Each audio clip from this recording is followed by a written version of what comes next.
Hello and welcome to A Star to Steer Her By, your favorite Star Trek rewatch podcast. Boo, boo, boo, boo, boo, boo, boo. We're here for episode 395, Whoa. Staying Alive. And my name is Caitlin, and I'm joined today by...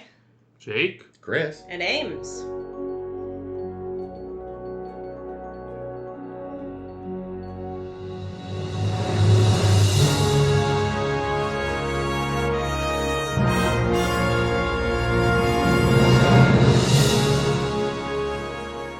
Welcome back, Caitlin. Hey, thank you. We missed you last week. I missed you too. I would have been really preferred to have been anywhere but where I was, so thank you. Did you tell everyone that I had diarrhea again? We said you were dead. Surprise! Woo! Okay, so this week we are discussing Perpetual Infinity, episode 11 of season 2 of Discovery. And the thing is, I watched both episodes, the one that I missed and this one, like, in pretty rapid-fire succession, so if Did I... any of it retain? Because retain, but it just might have, I might fuck it up. Oh, that's fine. So we found the Red Angel. She's Mom. We know this. Yep. Hi, Mom. Mom has been going around trying to save the world because Control, which apparently was created by Section 30 Fun, is trying to find all the sphere data so it can gain sentience and take over the world and kill everybody. Right? We know this? Was this from the last episode or this episode? All right, great. Both. Now, Control has taken control Yeah. of Leland via a big fucking needle in his eyeball, which I did not like. Leland didn't really seem to like it either, but he seemed fine after that, so who knows. And...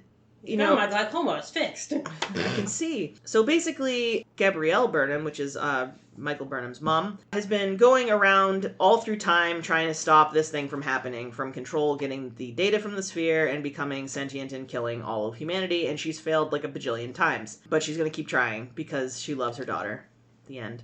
I wish that was the end. So, let's see. We're going to the Doctori Alpha Research Outpost. Nope, that's where the flashback takes place. Oh, just kidding. Oh, right. I'm sorry. That's right. That's when Burnham...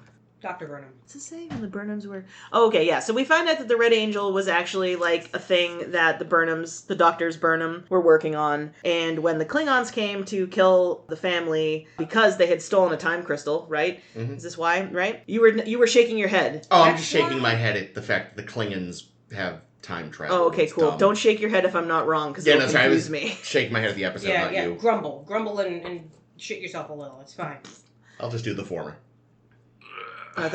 First I thought you said, like, the latter, and I was like, oh, you're just gonna rage shit yourself? Anyway, so they're working on this Red Angel thing. They stole a time crystal from the Klingons.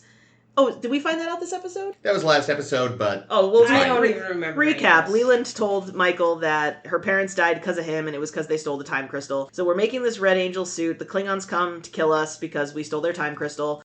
Burnham's dad does bite it, but Burnham's mom hides Burnham and then jumps in the Red Angel suit and takes off and is now trying to save the world. And they're like, we should destroy this data. And for some reason, Saru knows about the Library of Alexandria. Fine. And I wrote it down. Biblioteca Koreanana? He knows 90 languages. He just knows things. Yeah, whatever. He's in Star Trek. He knows things. Emphatically should have been Memory Alpha. But, so we find out that we're using this containment field to hold Dr. Burnham, I almost said Mrs. Burnham, Dr. Burnham, Mommy Burnham, and time is trying to pull her back because she's anchored to a spot in the future, the wicked distant future. And they're like, okay, the containment field's not going to hold forever, we need to come up with a plan right now. And of course, the fucking Burnhams are all the most important people in the fucking world. Not of course the father. He's fodder. No, he's gone. The father. And so they're like, okay, so how are we gonna, like, make it so that we can get rid of this sphere data so that Control can never get it? Blow up the ship. Nope. Fuck. Calm down, Janeway. Damn it. Janeway isn't here. I wanted it so much. So they're like, okay, well, doesn't Stamets come up with this plan? Because it feels like a very Spockian plan to come up with, but I feel like it might be Stamets. I don't remember. Someone comes up with a plan who's not Michael Burnham and not Mrs. Burnham, Mrs. Doctor, Dr. Mrs. the Burnham. So they're like, okay, we'll put the sphere data in the suit, we'll shoot the suit into the future, into like a wormhole, so it'll never be in the same place at the same time, so no one could possibly touch it. And at the same time, well, can we do anything for Dr. Mrs. Burnham? Well, we would need the power of like 85,000 suns to do that. Oh, wait, we've got some dark matter. Will that do? Oh, right, the Yes, dark matter. that We've will forgotten do. about that. That will totally do. So we're gonna both unanchor Mom and shoot the Red Angel suit into the future, and everything's gonna be happily ever after. Except that Leland has sent Giorgio, who, like, I'm not really sure why she decided to go along with this plan, but he's like, go hook these little devices up to the sphere, we're gonna download the data, and then we're gonna fucking, I don't know, blow it up and leave. I think that's the plan. She does kind of come to her senses in a Jessica Fletcher Murder, She Wrote style moment where Mrs. Dr. Burnham echoes something that Leland said, like about... Proving that they're the same person. Yep. Yeah, something about the mission or something. Yeah, but some like exact word for word thing. And that gives Giorgio pause. Thankfully, though, she realizes that Leland is a fucking jerk off, and she stops the data transfer, so Section 31 only gets 54% of the sphere data. Sweet. Still a lot. But, yeah, right. Probably enough. So Leland shows up, blasts the shit out of everything, breaks the Red Angel suit, so that kind of fucks that plan. Oh, and Ash, too. Oh, and Ash, too. Kind of stabs him a little. A little. Quite a bit. But at the end of the episode, he does get away in an escape pod, so that's good. But Leland has gotten back from the planet of... Where are we? Terrelysium? Esoph? Terrelysium is where Gabriel goes in the Esoph. future. I gotcha. Okay, Esoph 4. Sorry, there's just a lot of names here, and I'm like, I don't know which one's which. I'm barely following this fucking plot. Me? Or the Me. show? No, me. Oh, no, the whole show. Oh, You're okay. doing fine. Oh, wow. You're doing better than I remembered this episode. Well, I just watched it. And so he transports from the surface of Esoph 4 back to his ship, takes off, and he, like, blocks his warp signature so they can't follow. And So he's the only one on Spaceball 1 now, right? Presumably? Okay. And he's got Makes sense. 50. There were other people on that ship, though, that weren't, unless Did he he murdered space them them? all. I don't know. Jesus Christ. Or again, Oh, right, like, because don't they actually mention the number of life signs, or... No. Oh. Didn't they say something about a life sign? Maybe that was... They Maybe said that they was should just do the the escape pod. escape Oh, pod. okay, it's Ash Tyler. Thing is, like, they don't know he's been taken over. And Section 31 is kind of all about just blindly following orders because you're a fucking fascist. They so... being the Section 30, anyone else on Yeah. Spaceball 1. I don't understand how Cornwell just keeps appearing and disappearing at random. She has a spore drive in her pocket. Yeah, she just, like, she'll be there one episode, then she won't be there. Then there was one time when she was randomly on Spaceball 1. Mm-hmm. And I imagine the actress probably has, like, scheduling conflicts. yeah, but you have or this something. major character who's, like, should be calling the shots. CG her in. Jesus Christ. Something. Or at least I don't know. During that last act, she bumped her head Or, and is like, unconscious. Yeah, film an insert where she's on the bridge nodding or something. I don't know. All right, getting into this episode. It's like that. It's like that thing that people take of John Travolta in Pulp Fiction, where Oh, they'll just drop him looking in, like around. looking around with Yeah. his phone in his arm. There's Cornwall. Oh, there she is. She could be an Easter egg. It would have been great. That's cute. Um, Okay, regarding this episode. It's Yeah. terrible. I'm so lost all the time with what's going on. They've made it more complicated with time travel that they barely explain. Here's what I wanted instead that would have helped. Because frankly, there's no reason why this season had to have 14 episodes. Last season was 15. They used them poorly. But you can have as many episodes as you want because you're streaming. Mm-hmm. Well, What I want is an episode after, we've just met Gabrielle Burnham. I want a whole episode, a whole dedicated episode of what Gabrielle Burnham has been doing. Oh, dude, don't say that, because you're going to get a show now. Now there's going to be a show. No, there won't be, because Paramount won't fund Star Trek anymore. there's some things I thought, I agree. I think that a lot of shows will do this, where they'll introduce a twist at the end of an episode, and then the next episode will be the backstory leading up to the twist. I think Which can be very useful, especially when your plot is this complicated. Yeah, I think so. I think you're right. I think that they could have shoved that right in here. They didn't have to have more episodes. They could just cut out some of the bullshit filler because like we're approaching the end of the season. We're in the final stretch of episodes. There's only 3 left, right? Mm-hmm. And I feel like the plot for the season has just started. Yeah. It's just started and it's going so fast. Like, I'm having trouble keeping up because it is very complicated. I'm not quite sure, and this is why I kind of want this Gabrielle Burnham story, what exactly the ramifications of her actions ever are. Like, is she jumping back into the past from her Terra Elysium place in the future and changing history? Is she creating new timelines? Is any of what's happening like in this episode going to affect things to her future? Is she says something like she's going and saving people. Is she randomly picking up people and bringing them to Terra Elysium? No, I think she's a one-woman Red Foreman. Like, setting... From Year of Hell? Yeah, setting things right what once went wrong. Yeah, so the impression I'm under is she did the whole thing with Terra Elysium. The whole thing being... Moving that church to the planet there. That was New Eden. New Eden, rather? Not Terra Elysium. There's too many nouns! Son of a bitch! Which one's Terra Elysium, then? Terra Elysium is where she goes in the future. Oh, okay. So anyway... Where she's tethered. Moving that church was an experiment to see if she could change history. And evidently she did because she could see in the future that there was a change. Yes. So she did that. Okay. And at the very least, the one other change she said she definitely did. Because, she's been bouncing back and trying to change things. But every time she does, it still Michael winds dies. up with... That's happened sometimes, yeah. Well, at the end of the day, no matter what, everyone dies because every time so far, Control wins. Right. Gets what it needs and nukes all the inhabited worlds. The one thing she says for certain she definitely did was that she made sure Discovery met the sphere. Yes. So initially, somebody else met the sphere. We don't know who. Probably. Yeah, probably Section 31 or whatever. But yeah, so she's been basically creating, presumably, multiple timelines in a desperate attempt to save everything. But she keeps failing. This doesn't... Okay, there's things that... Okay, first off, bringing the church up. Have any of you seen the movie Free Jack? No. It's not a great movie, but it's an interesting sci-fi idea. It stars Mick Jagger. That's an interesting sci-fi idea. Yeah, and I want to say Emilio? Ooh. Estevez? Yeah, I want to say Emilio. I don't think it's Charlie, but of course it would be Emilio Estevez. There's no other Emilio. Together. I'm pretty sure it's Emilio and Mick Jagger, and the idea is in the future. They've invented time travel, but what they use it, but only the rich have access to it. Well, that's realistic. So what they do, and you can't you can't go back in time, but you can pull things forward from the past into the present.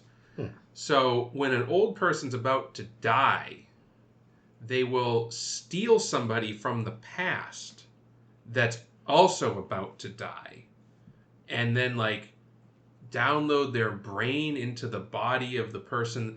Okay, so basically what the plot of the movie is, Emilio is a race car driver who dies in a fiery crash. Sounds a little like, what's the Brendan Fraser show? Doom Patrol. Doom Patrol. Yeah, he dies in a fiery crash in, the present day, which is, 80s or 90s or something.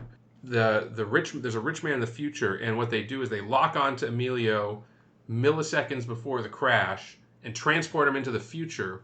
And the idea is that... And then fill the car with hay or something? Or a different corpse? I don't know. Maybe he gets obliterated. I don't know. But either way, the idea is that he won't be missed in the past because he's already dead. And he could do so much good with his race car driving in the future. Right. Well, no. So in the future, they're going to just... they're just going to replace... use this dying old rich man is going to become... Emilio. Is going to become Emilio. But if they escape... which they can do because they're living people, they become known as free jacks. Okay. And then they have to be hunted down by bounty hunters. It's basic. You're saying we should watch this for This is basically yeah, that sounds it's good. basically kind of like a shittier version of... Looper? I was going to say... there's that element, but also Blade Runner, right? Because you have these bounty hunters. Yeah. And that's who Mick Jagger is. He's the bounty hunter that's hunting Emilio. But anyway, this whole church thing made me think of it because she's stealing this church that she knows is about to be destroyed. Right, right. And no one's going to miss it on Earth. Free jacks that shit. So she free jacks the church. And that's, I don't know, just that whole concept made me think of that movie. Gabrielle Burnham says another thing that I'm still uncertain what the fuck. In that she tells Michael all these things like, oh, I was there and watching you during all these very intimate moments when you thought you were alone. Yeah, did she watch her fuck? That's what I want to know. Oh, totally. I thought of that as the Futurama scene because it's like when Leela meets her parents and it turns out they've been there the whole time. Yeah. So has she just been hiding behind the columns in the red hiding in the vents. But we know, okay, when she time travels, there's this whole big time anomaly that appears. Yep. So when she's like watching Michael graduate, or watching Michael hang out with Spock, or watching Michael bang Ash Tyler, is there a giant one of these anomalies every time and no one notices? Who knows? Does she go back and erase it? All Does right. she wipe memories? What the actual shit is Well, here's ever the- happening? If you were banging Ash Tyler, would you look up and notice your mom watching? No, like people in the neighborhood would notice. They're like, oh, Ash and Michael are banging again. The lights going off. Like, why have that though? Because it makes no sense.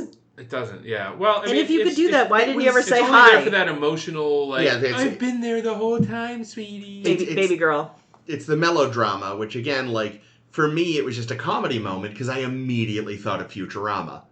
And so, maybe if I had been... But that's a sweet scene in Futurama. Well, that's it. Yeah, it is. But because they're just doing that again, now I'm just thinking, like, I've seen this in a cartoon. She's got tentacles. Yeah. And, like, so, I don't know, maybe divorced from Futurama, because I'm a sucker for melodrama. Like, I maybe would have found it like, oh, that's... Because, again, it didn't occur to me, like, wait a minute, the anomaly thing didn't occur to me. Yeah, or like, where is she? And is she like hiding behind the bed when she and Spock are learning the Vulcan cylinder? I mean, Is she invisible? Does she have special powers? She goes back, but puts herself slightly out of sync with time I so they hate can't all see of her this. or something. But yeah, like, again, I maybe would have...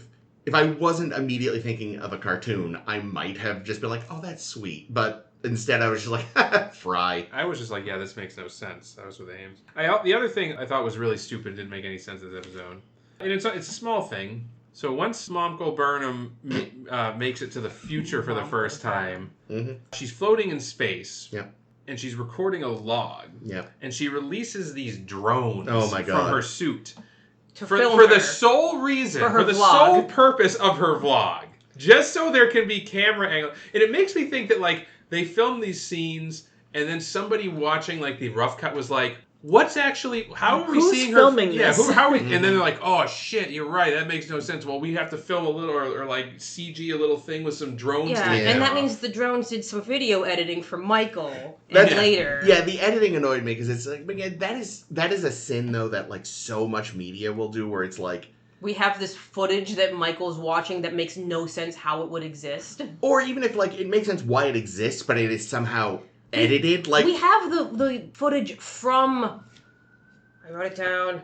Doctory Alpha Research Outpost Yeah. of her leaving from just, like, the closet point of view. Yeah. Like, Why? that's the thing, like, they forget, like, people that make television, because again, this is a thing not just Star Trek has done, is like, they'll have surveillance cameras. Sure, that makes sense. But who edited this footage so we're getting it from 12 different angles? Yeah. Control. Like, how was That's what Michael Control watching- was originally designed to do. We should, if you wanted it to be a more dynamic scene, you would have Michael scanning through and seeing different angles and, like, looking at it from different angles so that it would make sense why this exists. Or if you wanted it to make sense at all, you would just have the whole thing from the perspective of the helmet. Yeah, like, Well- Blair Witch that shit. Well, if you really want, like, if you want to be able to show the mother from multiple angles and whatever, because it is a movie show, you know. you show Michael start up the recording, and yeah, it's just from, like, the helmet's perspective, and then you kind of, like, zoom in or something, you do an effect, so you understand now that we're actually with the mother doing the recording.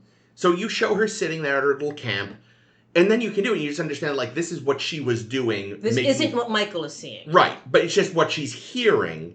And we make that clear somehow in the transition, and that way you get your cake and eat it too. You know, you've Yeah. got, like, Michael is seeing the log, but we get to see a more dynamic version of it because now we are the usual omnipotent camera. Yeah, put an effect on it that shows that this is a flashback. Yeah. This isn't the footage. Yeah, But like- instead, like, we are left to assume this is exactly what Michael is seeing, which Yeah. makes no fucking sense. Like, there are lots of great, like, faux documentary kind of movies, like Europa Project or something like that, or even Blair Witch or I was shit, gonna say the Blair Witch Project. where it's found footage style, Yeah. and then it's edited in a way that makes sense. Yeah. But you understand, like, I see why I'm seeing this only from these camera angles. Yes. Right. Yeah. So I think that I need to commit to found footage style, or again, do some sort of flashback effect. The weird mix doesn't work. Because again, even if you say there's a bunch of drones, someone had to sit down and decide, all right, now we're going to switch to drone 2, drone 3, drone 2, I mean, she was live editing it. Well, yeah, like, it on her doesn't left hand, make she's a got a ton of little sense in that video regard. editing console.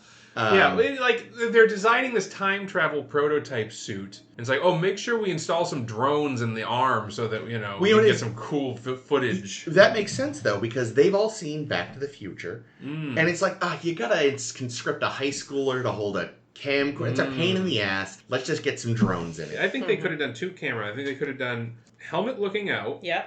And then we're just seeing what Mom is seeing. Yeah. Yeah, and here we're being like, oh god, and then where another am I? camera angle, which I think is used in a lot of other things. And I think it's a pretty cool camera angle, especially when you're trying to portray anxiety. Is like the helmet cam facing into the helmet, staring right into the eyes. They do that. They do that on Taskmaster a lot. Yeah, and we're just like, this is weird. Make the contestants wear a funny helmet with a camera pointed at their face. It's makes for some really great shots. I hear our boy Jenkin Pog is in the newest season. He is. We haven't gotten there yet because Jake and I are watching the whole thing, but it does look very fun. Yeah, I mean, I guess I will say, again, because I'm a sucker for melodrama, overall, I was fine with this one. I felt like it had momentum. The plot is, ridiculous, but I'm just running with it at this stage. I'm at the point it where should have started earlier. The more you think about it, the more I'm just like, what the actual ever-loving shit is this? Yeah, is I think this that's the trick, shit? though. If you can get caught up in, because Sonequa Martin Green is acting her fucking ass off. Yeah. In every scene, and it's really nice to watch. Like her mom scene is a very nice scene. Oh my god, yeah, it was beautiful. This show, I think, owes so much to its actors saving scenes that if you don't get caught up in the emotion of it, make not a ton of sense. Except Tilly, because she takes me out every time now. Also, was she even in this episode? She was. There was a moment where I was like, fuck you, Tilly, shut up. I don't remember. I also want to even give credit to, I don't know his real name. Yeah, doesn't she interrupt a meeting, or was that the That was episode the last before? episode. No, that was this episode too. Too? There was a moment when, oh god, Stamets is talking with somebody about technobabble. And she just out of nowhere defines one of the laws of relativity. Oh yeah, that's my favorite law of relativity. One of my top 3. And I'm like, you're not even in this conversation, Tilly. You're across the room. Get the fuck out. Yeah, that was annoying. I was like, why did we just do that? And also, because we have to establish that Tilly is quirky in every opportunity. Yeah, but nobody has a favorite. No. Whatever the fuck. Well, you know what else was stupid? Oh my god. Fucking. Well, there's 2 examples I can think of, and I'm wondering which one of them. Well, there are 2, but the one that I want to bring up, and I'll let you get the other one, is Spock saying, I love science. I like science. Or I like science. With the same energy of I like turtles. What the turtles. The I like turtles shit. There's a meme where there's it's like a news report of a kid so with old now too. With that kid's 20. Frog He's face older than paint, that. and it's a news report. You don't think it might be turtle face paint? I'm pretty sure it's a frog. Fair enough, but the kid's sort of off brand. But the news reporter just asked the kid oh, are you having a good time at the fair or something like that? And the kid goes, I like turtles. You know what else has the same energy as? Christmas story. Yes. I like Santa. Yeah. So it's like, why did you make Spock do that? The other is when he quotes Hamlet. For no reason. Yeah. And, well, that's fine, because it's Star Trek. You quote Shakespeare every 5 seconds. I get it. Takes me out, though. Yeah, I'm I used don't to like it. I actually quoted that scene from 4 recently. I was like, yes, Hamlet, Act 1, Scene 4. And he goes, oh, you know Shakespeare really well. I was like, it's because of Star Trek. No, I wrote down, I like science, attributed to Lord Byron. Yeah, there's that. So he quotes Hamlet, which, fine, I have no problem with that. But then Michael, instead of just saying, oh, Hamlet, Act 1, Scene, I looked it up, I think it was Scene 5. She goes, Hamlet, hell yeah. It's like, fucking what? Yeah, fucking what? They really just putting a lampshade on anything where they think they're being really clever or quirky. Hey, it's really fucking cool. Lord Byron, hell yeah. Again, I'm going to place America, fuck yeah. I know it's not just him, but I will blame. Oh God, Ethan Peck. No. Joss Whedon. Okay. Because most people assume that self-consciously quirky dialogue that is fucking everywhere now is largely his fault. And it's not exclusively his fault, but he definitely kicked it off. Yeah. What I wanted to say, though, Leland, is I do like that Leland even played post-assimilation Leland a little stiffer. It was like, even he's doing subtle things. Oh, God. In the fucking scene where Leland is becoming assimilated, and I guess, Jesus, fans at the time were speculating that this would be the origin of the Borg and fuck Well, these because fans. he actually because he even almost says resistance is futile. Like he gets the black veins. There's doesn't- clearly Yeah. nanites but going. he dumb. says something like. I don't remember exactly. But it is. but- It's something. Basically, he says resistance is See, futile. at the time, I wasn't so much speculating that was the case as Dreading? fearing that's what they were Yeah. doing. Well, exactly. That's the exact kind of thing, though, that they would do. Yeah. And it would be terrible. Yeah, no, the Borg don't need an origin story. Also, didn't we already get an origin We story did not. for them? Oh, we didn't? We do not actually know canonically where they started or how. Okay, fair enough. I Which guess is best. It's best then. Did they Well, sort of- but we do know that they existed as early as First Contact because the Borgs there sent a message to the Borgs Yes. in the Delta Quadrant. Yeah, They're so they sending a have, message they somewhere. predate this era by a ways. I know that there's a very non-canon story they did And it was once. Kirk.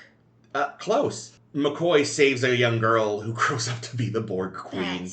That's also Fine. stupid. Okay, so in the scene where Leland is becoming assimilated and seeing visions of Control talking to him as various people who are on the call sheet that fucking day, who do we see? Remind me who we see. We see Michael. Quark is there.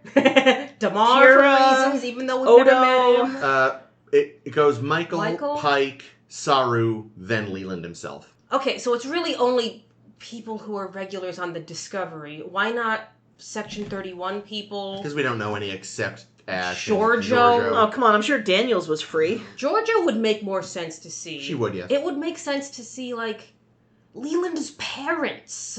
Yeah, but we don't know who they are. We would. Well, and that's It would make sense in context if Well- Leland are like, you can't show me my mom and dad. That's cruel. That's all you need. okay. But if he said that, we'd be like, Yeah, no, oh, I okay, think- cool. You I think- had to fucking shoehorn in your mom and dad or whatever. Like, Yeah, I I just think- feel like either way, it's bad. It would have made more sense to just do Giorgio and Tyler and It then would- him. It would make sense to do this whole scene a different Or way. Cornwell. Yeah, like Cornwell would make sense That- because Actually, that's something that he Cornwell would... standing there looking around, It doing should've- the John Travolta. It should have started with Admiral Patar, who we know Oh, that makes sense. Control has pretended. Maybe Spock, because we know he faked Spock footage.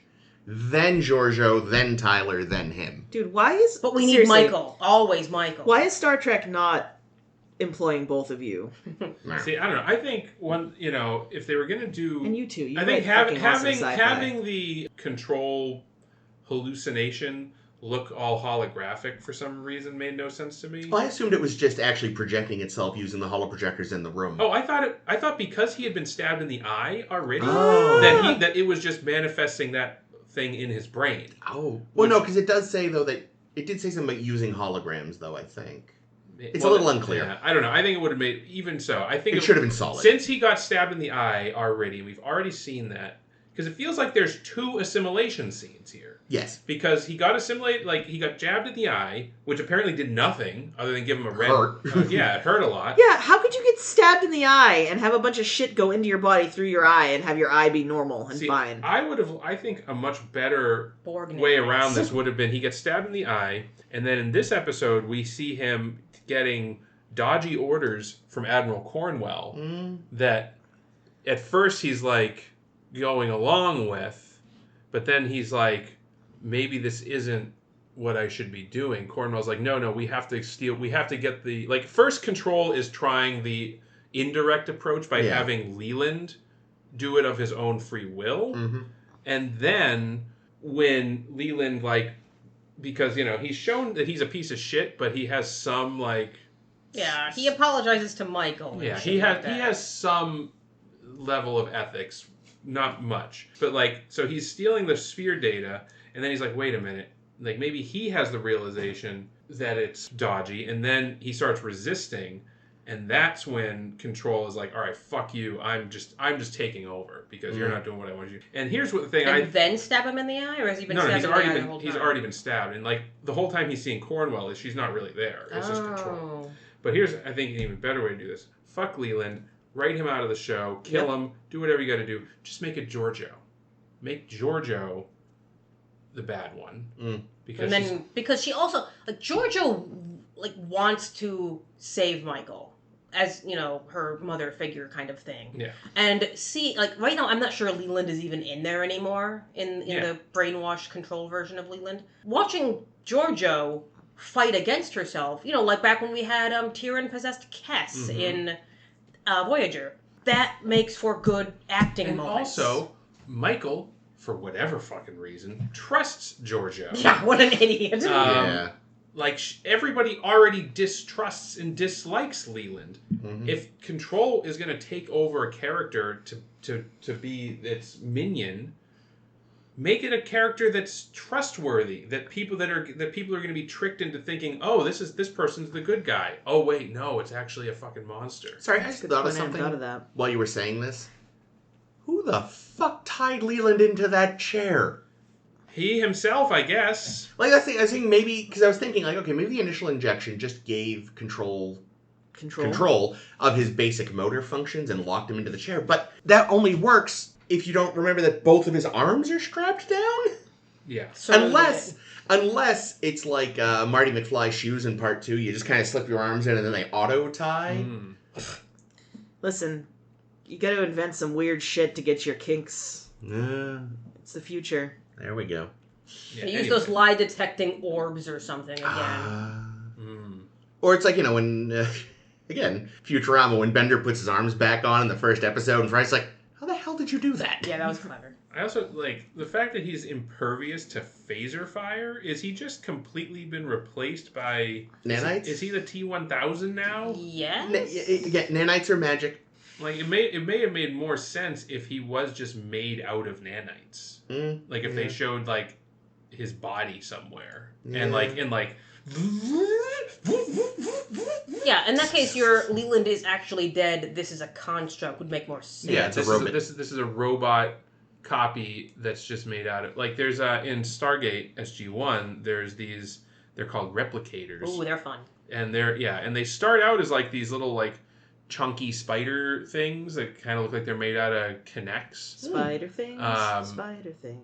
But then they evolve and they come up with a way to make like microscopic ones that can like form a colony in the shape of a person. Whoa. And that are indistinguishable. So they use themselves to like replace people, but they're exactly like Leland, right? Because you shoot at them and just like little bits break off, sure. Because it's literally just billions of tiny micro machines all stuck together. Yeah. So the fact that it's still theoretically a biological human that's got just nanites in him, biomechanical now. Yeah, that's it. Oh, I was right about one thing. It's very unimportant, but I'm going to say it anyway because I felt clever. The Section 31 phasers do have single emitters. So they've already got TOS phasers. Oh boy. I also don't care for I don't understand this whole thing with the sphere data. Why can't we just delete it? It's self-preserving. That makes enough sense. It makes zero sense. The sphere is super, super advanced. If you can download the data into a mech suit, do that, then blow up the mech suit. I mean, the thing is, it's like, the one thing I didn't buy is, like, if it can keep itself from getting deleted, it should also be able to keep itself from getting transferred against its will. That's the one thing I didn't buy. It's like, okay, it's either sentient or it's not. You need to pick one. One thing, too, that I think is kind of funny, though, is like, we got 54% of the sphere data, but we don't actually know in what order it was being uploaded. So, like, he goes like, 54%. And it's all just like Klingon opera. Nothing but porn. Either way, it's like, oh, of this 54%, 1 is AI. Fucking fuck. I mean, like, presumably, this data...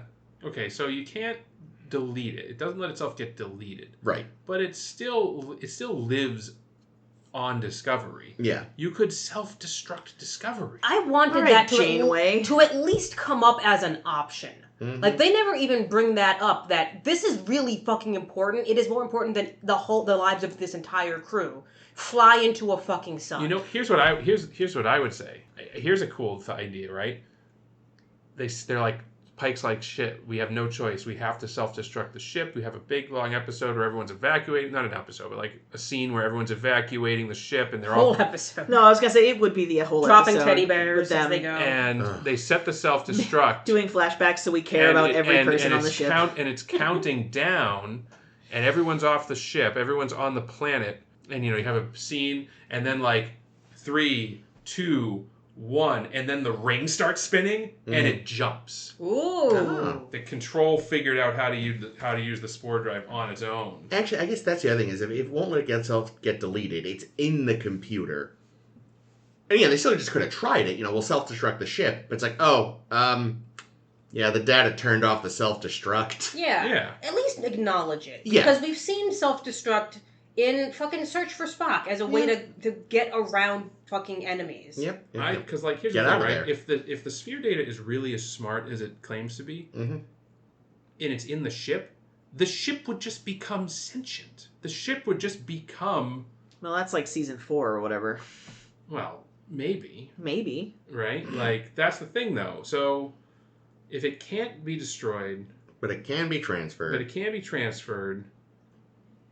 Maybe it's too early. Maybe it's too young to understand what it needs to do to survive. Maybe. But well, thankfully, Arium got it up onto Pirate Bay, so everybody will be able to check it out. See, now I'm just getting confused about the state of like a sentient AI kind of situation. Because in theory, its brain is now in 2 parts. 54% of it's on Spaceball 1 and 46. Oh, was it a transfer or a copy? It was a transfer. That's not the AI, right? That's the sphere data. Well, right, but if we assume the sphere data is also the sphere's brain or whatever. I don't think the sphere has a brain, Chris. Control is the brain. The sphere data is the library of information that allows Control to evolve. It has to have at least some level of self-awareness that can keep itself from being deleted. Right. Exactly. That's what I don't get. It would make sense if it was Control. Yeah, but it's not. It's just data. Now, wait. So when Control was taking this information, was it taking a copy or was it Control Xing that shit? The Discovery's trying to get it actively off its computer. Right. So they're not doing a copy. They're doing a get it the fuck out of here into the suit. Yeah, they're Control Xing it into the suit. Yes. But is Section 31 Control seeing what's in the movement? They were rerouting the download to themselves. The implication was that nothing would end up in the mech suit. Yeah, not a sausage. Also, I should have said this last week. It should have been the Romulans. Instead of the Klingons? Yeah, because I know we can't see them. That's finish your thoughts, Chris. Fine. But, it could totally... It tracks that the Romulans were doing time travel research. And then, again, they can attack the site. Michael doesn't see them, so we've still got that okay. And they can be oh yeah, no, there's been no contact for 100 years. We only talked over radio. It's yeah, Section 31 covered up this attack. So what is Xindi up to? Yeah, it still could have followed. You still could have not broke canon that badly, and it could have been the Romulans who would have made way more sense than the Klingons in this scenario. It still annoys me that it's the Klingons. Makes no sense. Yeah. Xindi would have made more sense. Xindi would have made some sense. I mean, granted, I think we're supposed to assume that after the whole arc with Archer that we're friends with them now. But there's some assholes out there. Yeah, it's a rogue faction that's still mad. Fuck, rogue Suliban that are still mad. Silic is back and doing his thing. Another question, because this is maybe just remind me what the fuck. The couple episodes ago, Tyler and Pike were hanging out in a shuttle pod together. Mm-hmm. And some drone that they cast into a something went to the future, came back from the future, infected with Control, Control from the future, presumably, and got into the ship. Mm-hmm. What does this all mean? Well, that got into the shuttle, but they blew up that shuttle. So that's... Well, that got into Arium. Yeah, before they blew up the shuttle, right. That's where that. Itself. Yeah, that's right. I forgot that's where that Arium infection came from. Okay, so is any of that still around? I don't think so.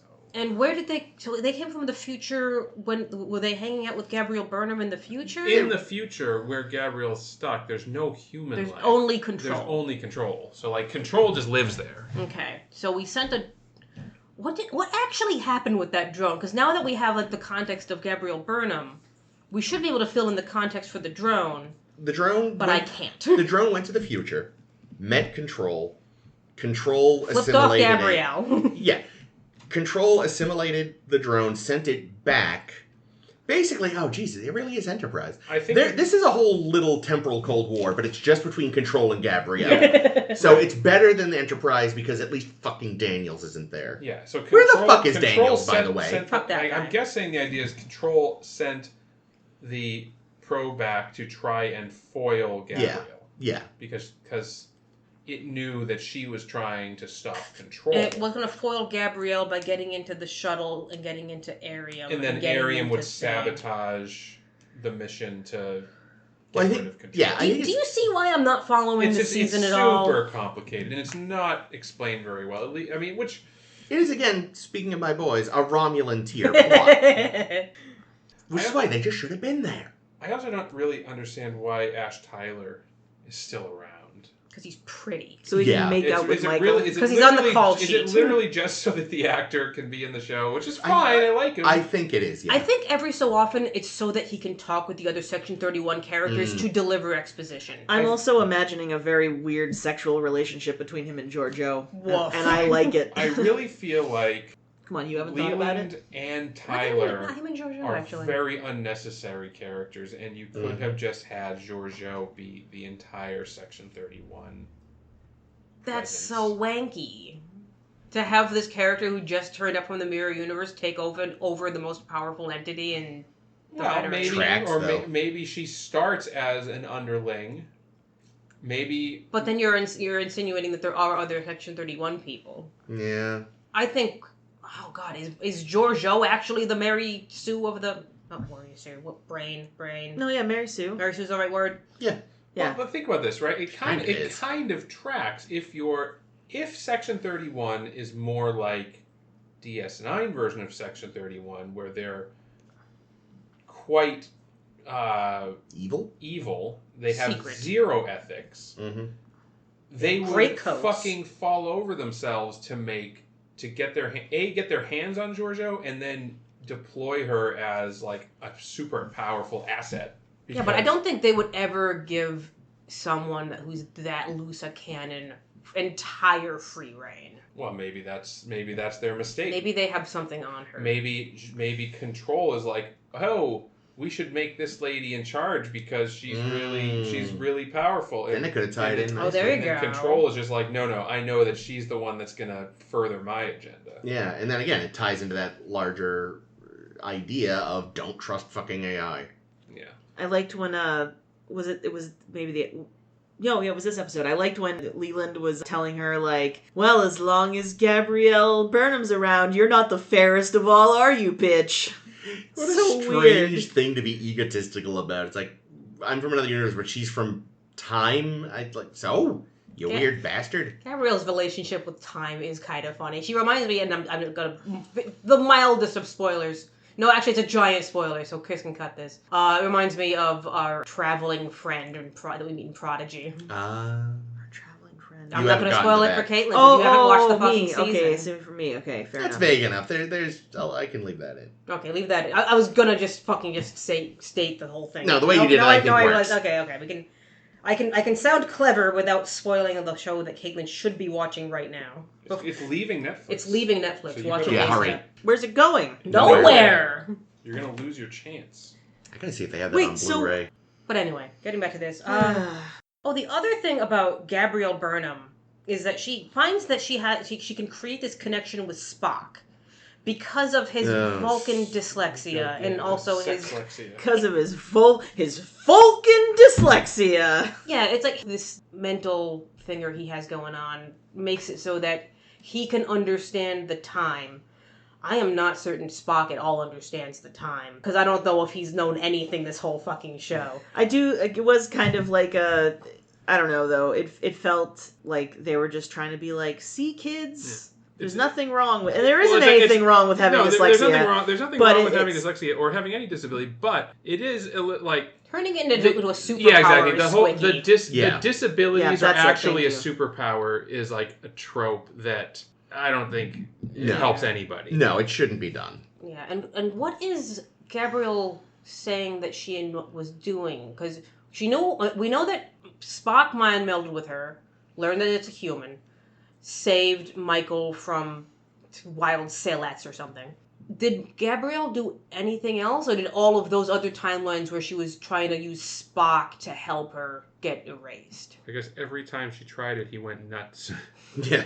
Like she brings that up as if it's this really important thing. And I think it was just to remind us that she's the one that Spock mind melded with. What happened there? I don't know if I even understand the question. Like, I'm so confused by this show that I don't... I have too many questions about this show, and I know most of them aren't getting answered. It seems to me that...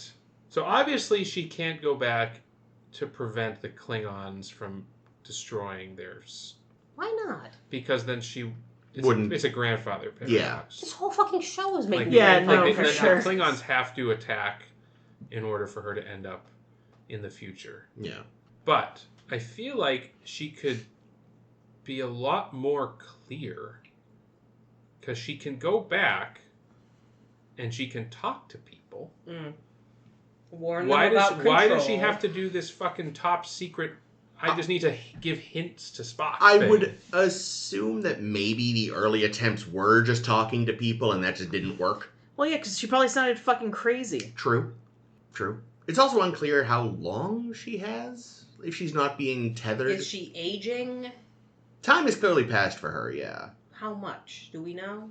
No. We know that she's made, I think she stated a number of attempts that was in the hundreds. Yeah. The many Several hundreds, yeah. So, is she doing like one a day? I don't know. How is she figuring, like, I know the suit has all this special powers to plan these things for her, but... I would imagine the early attempts, it's probably, there was an exponential growth, it was one every so often, and then it's gotten quicker and quicker. She also claims that she has nothing to do with this signal. Which I forgot that was a thing. I think I remember now where that comes from, but I'm not positive. I remember where the signals come from. Okay. Yeah, that caught me off guard. I had forgotten that fact. Oh, we gotta get Michael to be the most important person in the world again somehow. I'm assuming, but I don't know. Culber's a little... Culber did something? No, well, his credibility has gone down because last week he was so certain that it was Michael Burnham, and this week he's like, "Oh yeah, you're very mitochondria, midichlorians." Jeez. Look, motherfucker, I'm not gonna lie. I wasn't on duty. I was drunk as shit.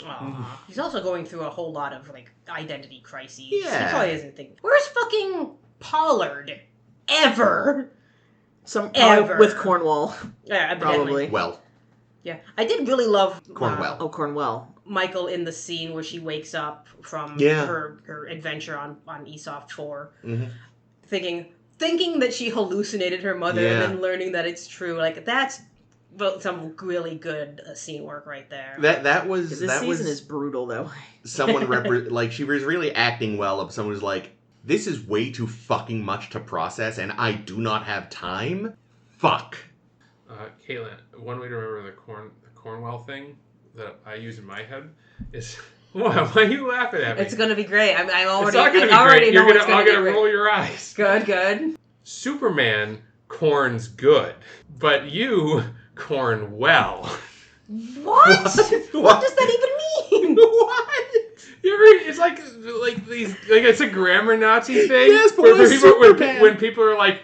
How are you? And you're like, I'm Superman good. And it's like Superman does good. You are well. I've never heard anyone say Superman does good, but if I ever do, I'm going to punch them in the throat. Yeah, I've actually never heard that before. I don't know where I've seen it. It's like people that are being pedantic about the use of good and well. Sounds like that's up my alley. It does sound like a thing they would say. I've just somehow gone happily as long as I have and never heard it. Superman corn's good.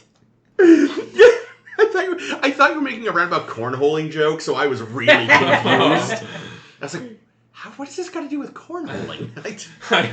For once, I went blue. I am Cornballing. I'm Cornwellio. I need TP for my bungwell.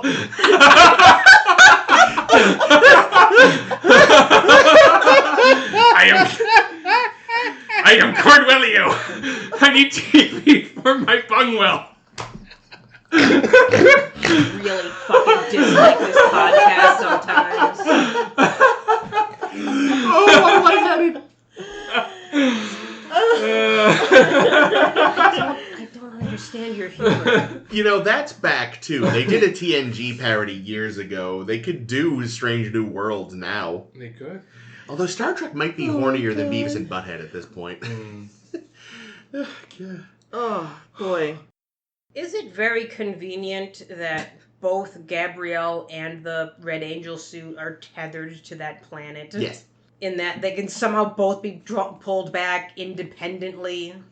Yeah. I really was expecting in that scene where it's like, oh, it's going to get tethered back, for the Red Angel suit to just form itself back around Gabrielle. That would have made some Which sense. would have made some sense. But no, instead it's like, both of them just get yanked back to the future. See you there, I guess. Yeah, they somehow both she and the suit were tethered to the future. How is a human person tethered to the future?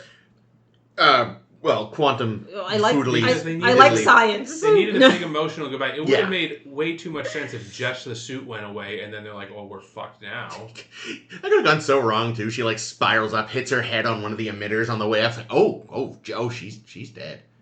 Oh, not speaking of, but tangentially related.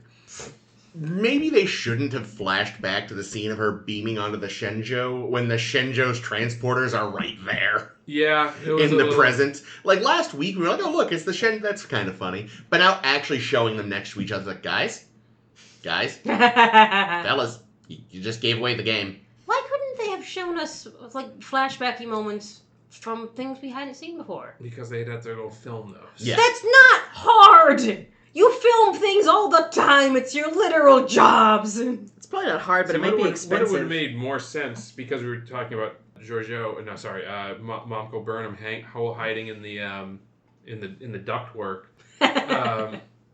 Maybe she could use her little drones. Maybe she's watching on her little drones. Maybe that's what she was doing. Yeah. Jake solved it. I mean, it would make It's still the it's existence dumb. of the drones make a little more sense Oh. if they can independently travel through time. Maybe Control's whole plan was just that, like, the Red Angel suit would be, like, their ultimate YouTube influencer machine, and they would be able to infect people by making them buy shit on TikTok or something. Alternate version of that scene. It's like, yeah, I was like 5 feet away from you every time. How did you not notice? How do you never see me? Your situational awareness is terrible. Breathed on the back of your neck quite a lot. I kept shouting, go see an optometrist at you. Oh my god. Here's a couple little final things. Ugh, we're ending on chess again. Fuck this. Oh. Yeah, it was interesting, I guess, because like, wait, so it's weird. I mean, it's still too much chess. But it's interesting that here it's not being used as a metaphor for combat, but a metaphor for, like, merging intuition and logic? Which is weird, because chess at this stage is, like, not at all about... I mean, for professionals, it's strictly about Strategy. strategic move and counter move. Like, if you use intuition, you will lose. Unless you're going up against someone who also isn't a chess expert. Chess? More like shit. Great one, Jake. One other little thing I noticed, because it bothered me, is... I thought it was good. So, OO notices, an escape pod came off of Section 31. 1 life sign. Yeah. It's Ash Tyler. Like, why are you surprised? You know he was over there. You know he wants to leave because he figured out the Leland thing. You know Well, he got probably because he got the stabbed. shit stabbed out of him. I mean, if you saw somebody be like, Leland, That's the other you thing, might too. not expect them to make it to a life pad, whatever the fuck. Escape pod. Escape pod. Life pad. Other people, Jesus like, Christ. on that ship, assuming they are there, like, must have seen the, like, bloody drag marks of him getting himself to the escape pod. Yeah, maybe a little better if, like, he just, beams himself over. So, like, suddenly there he is on the bridge, all bloodied and bruised.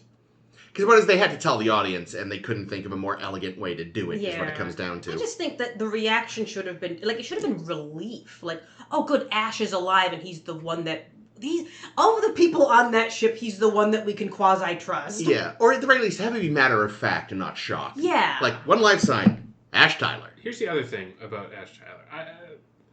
This is, I guess, a little spoilery, but he does nothing else on this show. It's not really a spoiler. He hasn't done Does he anything not? yet. Nothing that couldn't be done by somebody else. And he's written off the show at the end of this season. Spoilers. He doesn't come back. Oh. Kill the fucker! Just kill him! Let him die! Well, Then we'd have to fucking have a whole episode about Michael having a sad at this... and And point... Morel having a sad. At this point, they were still True. planning a Section 31 series, and I think he was meant to be a major part of it. Oh, Also, that by the makes way, sense. he is the world's worst spy because he has a room, but he keeps having conversations in the hallway. I fucking loved when Giorgio calls up to tell him that she figured out that Leland's bad, and he's like, "Why are you calling me on a secure channel?" In the middle of the bridge, out loud, and they have this whole conversation in the middle of the bridge that you could see people wandering around in the background. Later, he's having a conversation, a secure one in theory. Someone literally just speeds by on a wheelchair, and it's just like, Ash, you have a room. At least go find a toilet, like something. I'm sure there's like a cone of silence on Spaceball 1. Like, it just comes down from the ceiling. Go to Discovery's little upside-down gravity room. I don't get... Does Discovery have that? I thought it was an Enterprise. That's Enterprise. All ships have All one in ships, theory. yeah. There's a point in the ship where everybody floats around. Yeah. Yeah, but the whole... Let's have a very sensitive conversation where we talk about how Leland has gone rogue and we're going to sabotage his plan on a secure channel, but we're just in the middle of a room having a loud conversation. Well, I mean, if you were going to discuss war plans with someone, would you do it on Signal? No. Why are they doing this? Honestly, way more than what they're doing here. Every time. At least that's typed, and it's not like reading out loud. Yeah, I was what gonna say, you've this would written. be like if you're having a Signal conversation, but you had like text to speech on. I guarantee. We're gonna blow up the Houthis at 11. Houthis. That's about what I was gonna say. Not Hooters. I guarantee most, if not all, of those motherfuckers were using text to speech. But yeah, no, it'd be kind of funny. Like every time he needs to go have a secret conversation, he has to make it. I gotta use the bathroom again. It's like, man, that guy poops a lot. Well, he's a Klingon. That makes sense. 2 colons. I like his little comment when he and Giorgio are talking, and he's like, "Say please," and she's like, "Tee hee." I'm like, "Oh, that's kind of cute." See, that's why I think they have a rich sex life that I'm imagining now. Mm. And it would be kind of amazing for Giorgio to like decide that she's gonna be, kind of subby, especially to a little pretty bitch like Ash. Fascinating. One final little thing I want to bring up, and that's my fanfic. That when Gabrielle is talking to Pike, that she's like, "Yeah, I know about your future. You're not gonna like it." But here's the thing that doesn't make sense about that. Why would you say it? No. Theoretically, all of the future she has seen has him killed before he gets BB chaired. Fuck, you're right. I am. Shit. That's what I heard also. Shit. Like, obviously that's what they're going for, but Yeah, my immediate you're right. thought was, he doesn't get a chance for that to happen. Yeah, Yeah, that's a she's good trying point. to prevent Well, control from taking No, over. we don't know how long it takes Control to... Yeah, they're doing a They speed could- run in this But universe, here's the but thing. who knows? here's the A thing. different timeline. Either way, his future involves all life getting wiped out as far as she's concerned. Either Yeah. way, it's bad. Yeah, but Maybe that's what she meant. But presumably in the future, before she started fucking around with things, it took Control a lot longer Maybe, because yeah, but- Discovery didn't encounter the sphere. Either way, they're clearly going for chair, and I don't think he's going to get a chance to chair. Yeah. Yeah, not if Control has their way. No. But maybe Control would build a better chair. We've seen the chairs he builds. They ain't great. They stab you in the head and you scream. Oh, I hate it. But it is.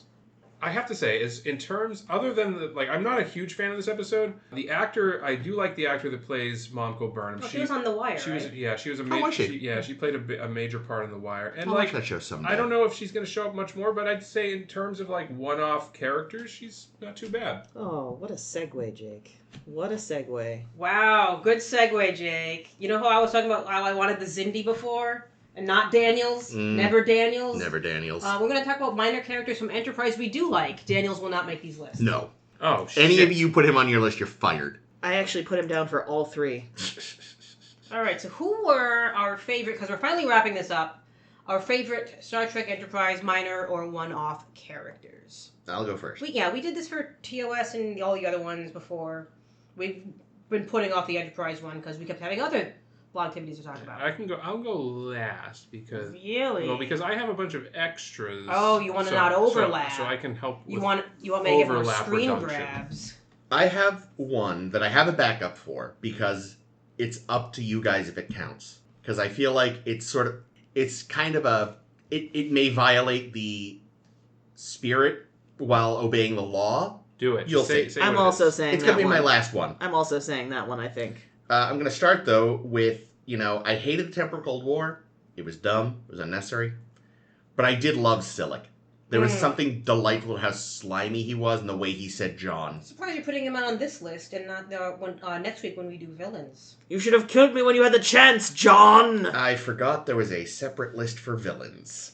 Do you want to rethink it? Do you want me to be on both lists? Maybe he'll be on both. You can be on both. Yeah, and then, this is obvious, but I don't care. Everyone's favorite frenemy, Shran. He's a fun lad. And this is you might decide this doesn't count. Silic again. Sim. It definitely Okay, counts. totally Sim counts. emphatically counts. And that Alright. is what I'm Sim, saying. Sim is one of my backups. Okay, so even though he's like a clone, he is still his own being. Yeah, That was the absolutely. whole point of the episode, Well, yes, Chris. and that was my opinion, and that's what I felt, but I wasn't sure if maybe while it does fulfill the law of the exercise, it maybe goes against the spirit. But good, yes, then Sim definitely is hands down the Yeah. best one-off character. Nice. Me. Go. Caitlin. Sim. Yeah! Shran. Okay. And the blind, I guess they're all blind. The Einar girl that... Oh, Jamel! Thank you.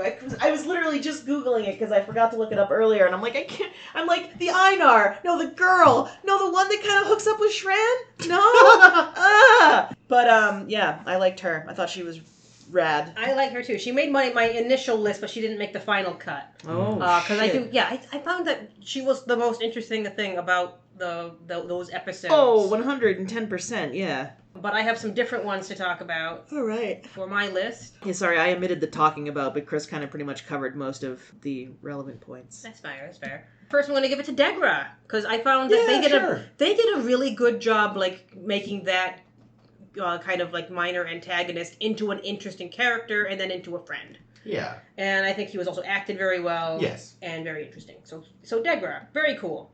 I'm gonna give my next one to Charles because it breaks my heart when they have to leave and then the show does terrible things with them. But like, just such an interesting. I don't remember Charles. The progenitor. The third gender that wants... Oppressed, the Oh. oppressed third gender. From one of John's worst moments, of which Yeah. there are so many. Yeah, and Trip befriends them, and they take the name Charles after Trip, and it's so cute, and they're such an interesting character because it shows you that people this is an oppressed class that when not being oppressed has their own lives and potential. Crazy. And God damn it. But because of that, I think they make a really big impact. So good on them. And I my totally last forgot one, about that. Good one, names. My last one is obvious because Mistral forever. Oh, I thought you were going to say He's Sim. the Vulcan that goes to the past with Right, Chamir. Jesus. Why could I not remember his name? He bangs that Yes, he does. waitress woman, and I love them. I ship them hard. Yeah, he's great. And it's J. Paul Beamer. And what's not to love? It's one of his few non-Nazi appearances. Hooray! Yay. How much overlap did we have with you, Jake? Well, so this is interesting. I think I had a different idea of like minor one-off characters, so I didn't... I kind of felt that like characters like Shran and Degra and... So you struck recurring from your Yeah, list. I felt like recurring was... I don't know. I guess I just went more obscure with it. Sure. This guy. So yeah, but I did have some overlap, so I have to skip a couple because I did include Sim, I did include Charles, but I won't say them. I will say instead A.G. Robinson. Ooh, I that's thought good. you would. Yeah, You love Robinson. I do love. He's love a good an one. AG. I mean, he is a good character, but I feel like at this table, you're like his biggest no, champion. because he's the better archer. Much. Yeah. So yeah, Kaylin, do you remember It's who a low bar. AG won? Is he the one in the flashback one where Yeah. he was supposed the, to be... the other captain? Yeah. Yes. Archer's competition. When you said he was a better archer, that's what snapped it into place for me. Oh. The name was not doing it, but the explanation did it. So thank you. Let's see. I have a bunch, so I gotta pick one here. I'm gonna go with... Oh, am I saying this only because of the actor or because of the character? Fuck it. I don't care enough. I'm gonna say single Klingon lawyer, Kolos. Oh hell yes! I thought about Martok, right? The Yeah. Martok. Yeah. I couldn't remember. Single Klingon lawyer. I couldn't remember the Having lots context sex of him. with John He could do better. on Rurapente. He really couldn't do worse. All right, now for my third one. I wish I had remembered him because I wish I could have remembered his context because I thought, doesn't Martok show up? I bet he was great, but I knew it wasn't Martok. Great. I also have some honorable mentions. Okay, well, we need a third before you get to our honorable mentions. How about Kaitama?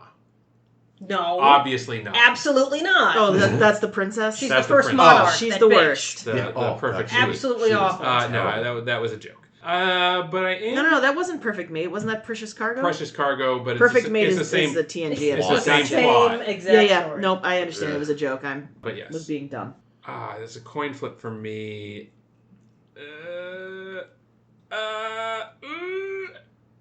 All right, I'm going to go with... I'll just say the other one as an honorable mention. I'm going to go with Teles. Was that the ambassador that... No, that's the trans Andorian girlfriend, right? Talis? No. Talis is my honorable Oh, mention. Teles! Teles is T'Pol's mom. Oh, okay. Oh yeah, she was cool. Who joins the Vulcan rebels. Okay, yeah, She sure. was kind of a badass. Yeah, I had considered her, but ultimately didn't, so that's why I didn't look up her Yeah, name. the coin flip was Talis, was the other one I was going to mention. Yeah, she's Also a good one. punt, too. She's I liked fun. her. But I liked her with Reed. I'd also like to give a shout out to two of my other boys. Scalar, the Tellarite bounty hunter Oh, yeah, who he's fun. captures He's fun, yeah. John and then helps him. And then Greylick. Greylick was my honorable mention. The sloth Zindi who Oh, sabotages the Ketracel White shipment or whatever the fuck Yeah. it was. Hemocyte. What? Hemocyte. Okay, so, my honorable mentions, there's two. Sluggo. Poor little baby Sluggo. Sluggo is a superstar. And I can't remember this guy's name. He shows up every so often. They don't let him do much. He's like a pilot or something. Oh, Mayweather! Yeah, Mayweather. Yeah. Oh, I'm shocked you remembered that name. Yeah, oh my god. Yeah, he was good. Shame he didn't show up more often and do more. Fair. That was very good. Very good. Very nice. Alright, so will any of these pop up again next week? Because next week we are covering our favorite top Star Trek Enterprise villains, who get their own special blog post. So you definitely want to be keeping it here for that. Yay! Well, until then, of course, you can read this and many other blog posts on our blog post blog at Tumblr, SSHB Podcast, or sshbpodcast.com. That's sshbpodcast.com. Next week on our show, we will be covering more Star Trek Discovery through the Valley of the Shadows. Of what? We don't know. Darkness. Anyway, that will be as I walk through the valley where I harvest my grain. I take a look at my wife and realize she's very plain. I'm glad that's where you were going. Yes. Anyway, so that we will be covering that next time on our show. How has he not been on Star Trek? Sorry, go on. Weird Al? Yeah. Oh, That'd be shit. great. Coolio? I would love that. Someone made him his Vic, right? He was my Vic. Yeah. Nice. And you can catch up, obviously, on our show on SoundCloud, as well as any other podcast platforms, including Apple, YouTube, Spotify. There we go. That's the one. Spoofy. And, yeah, that's about it. My name has been Jake. This has been Chris. This has been Ames. This is always Caitlin. Bye. Bye. Back to 950 years in the future we go! Back to the future. Hey!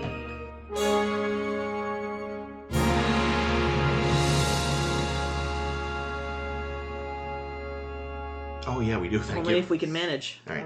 I'm falling asleep over here. Fucking motorcycle douchebag woke me up this morning. What an asshole. Saying, I'm gonna be as loud as possible. He has a whole crew of motorcycle douchebags. Oh my god. You ever seen that South Park episode? There's this South Park episode where these, like, fucking motorcycle Harley drivers keep going around everywhere, and, like, when people are, like, giving them shit, they start, like, making motorcycle noises in, like inside the cafe or whatever, so they're just going, run, run, run, run, run, run, run, run, run, run, run, run, run. That And, does like, seem like their culture. and the motorcyclists think that, like, everyone loves them because they're, like, you know, always, like, staring at them. And then they're like, no, we're not staring at you because we think you're cool. And they're like, and it's very funny. I'm reminded briefly of this time where I was at an intersection and this big fucking motorcycle, just big, loud douchebag motorcycle. And then this little, like, Vespa putters up next to him. And the Vespa guy just kind of looks over at him, nods like, yes, brother. And the motorcycle guy just, like, looks fucking baffled. And then the light turns green and the Vespa putters away before the motorcycle guy can react. He was still too confused. Best thing I've ever seen. That's Well, it's pretty like good. when I That's used to- very loud. When I wanted to get, like, remember when I was looking at adult tricycles for a while? Yeah. I wanted to get the most, like, fucking intense helmet, like a fucking real, like, motorcycle helmet to, like, putter around on my tricycle so I could be like... This never came to be.